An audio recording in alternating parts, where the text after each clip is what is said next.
শুনো, আমি একটা কথা বলতে আসছি আজকে বাসায়। আমার বাসার থেকে আমি আসছি। যখন আমরা ছোট ছিলাম তুমি বকা দিতা, এই পড়তে বসস না, আম্মু বকা দিত পড়তে বসস না, বৃষ্টি আসছে, পরীক্ষা আসবে, তাড়াতাড়ি স্কুলে যা, ছাতা নাই, মা কেমনে যাবো, এমনি যেতে হবে, তোর স্কুলে যেতে হবে, মা বিদ্যুৎ চলে গেছে কিভাবে পড়াশোনা করবো, এমনি মম ধরাই দিছে, আর তুমি কফি ধরাই দিছো, কফি বন্ধ হয়ে গেছে, কেরাসিন ছিল না, বলছে তাড়াতাড়ি করে লেখ, কেরাসিন শেষ হয়ে যাবে, তোর এইভাবে লিখতে হবে, তোর পরীক্ষা, তোর ভালো রেজাল্ট করতে হবে। এভাবে করে আপু তোমরা আমাকে শাসাইছো, মায়ের শাসাইছে। এখন আমি বলতেছি এই কারণেই তোমার কাছে, আমাদের যে বাচ্চা কাচ্চা হয়েছে বা আমার যে বিয়া শাদী হইলো, আমি যখন পরীক্ষা দিলাম, পরীক্ষা দেওয়ার পরে কবে রেজাল্ট দিবে, ভাবি আসে জিজ্ঞেস করতে, ওই বাড়ির চাচি আসে জিজ্ঞেস করতে, মামি আসে জিজ্ঞেস করতে, এই তোমার রেজাল্ট কবে বের হবে। যখন রেজাল্ট বের হয়ে গেল তখন বলে কি গোল্ডেন পেয়েছে, A+ পেয়েছে, কি পাইছে তোর মায়া, কয় পয়েন্ট পাইছে, 4.5, ও 3 পয়েন্ট পাইছে, ভালো রেজাল্ট করে নাই। এক একজনে এক একটা প্রশ্ন করত, এমন প্রশ্ন করতো আমরা হতবত হয়ে যেতাম। এই জন্য ভালো রেজাল্ট করতেই হবে। যাক, ভালো রেজাল্ট যখন ভালো হয়, ভালো করে তো একটা বিয়ে আসলো, তোমরা ধরে বিয়ে দিয়ে দিলা। আর এখন আমি কি করব, আমাদের বাচ্চা কাচ্চা সমাজে এখন চলে আসছে অটো পাস। এখন আমার বাচ্চা আছে, আমার মেয়ে আছে, ছেলে আছে, এরা এখন অটো পাস চাচ্ছে, যে অটো পাস পড়া লাগবে না, আমাদের পাস করে দিবে, অটো পাস সার্টিফিকেট নিয়ে কি চাকরি হবে। আমরা এত ভালো রেজাল্ট করলাম, ভালো কিছু করলাম, তারপরে তোমরা ধরে আমাদেরকে বিয়ে দিছো।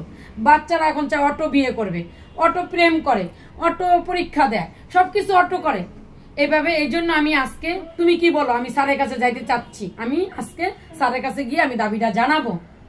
আমি আজকে স্যারের কাছে যাবই, ডক্টর ইউনূস স্যারের কাছে আমি যাব।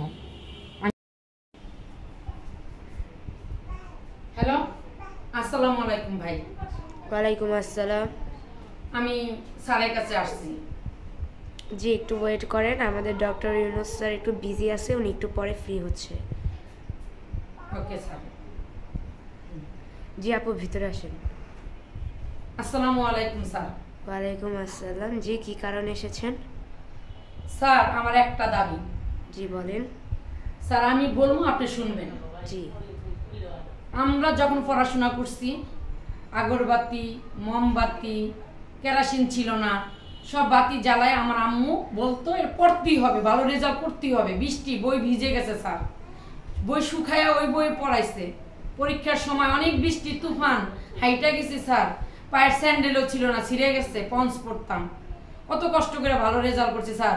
মা বাবা ইন্টারের পরে বিয়ে দিয়ে দিছে, সংসার করি, বাচ্চা কাচ্চা স্যার হয়েছে। এখন আমরা এত কষ্ট করে পড়ছি, আমাদের কোনো চাকরি হয় না, ভালো পড়াশোনা আছে, ভালো সার্টিফিকেট ছিল, সবকিছু ভালো ছিল স্যার, কোনো চাকরি বাকরি হয় না, সংসার করতেছি, বাচ্চা কাচ্চা হয়েছে, বাচ্চা কাচ্চা পড়াশোনা করাইতেছি।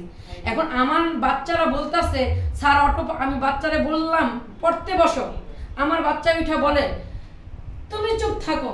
এখন আমাদের ডক্টর ইউনূস স্যারে বলছে, আমরা দাবি, আমাদের বন্ধু বান্ধবরা দাবি নিয়ে গেছে, দাবি পাস করবে, আমরা অটো পাস, অটো চাকরি দিয়ে দিবে স্যার। স্যার খুব ভালো মানুষ, চাকরি দিয়ে দিবে, অটো বিয়ে করাই দিবে, অটো সব করাই দিবে, তোমাদের কোনো টেনশন নাই, এগুলা স্যার বলে।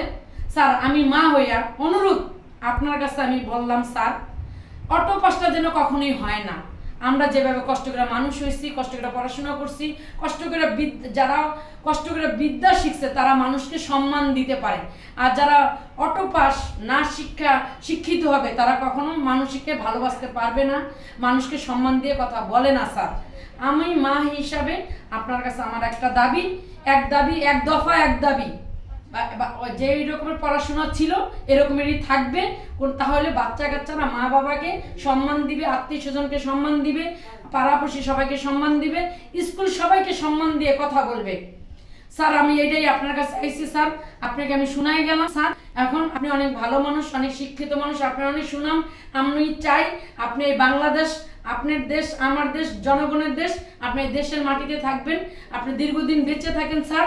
আমি চাই শিক্ষিত লোকেরা যেন শিক্ষিতই হইতে পারে।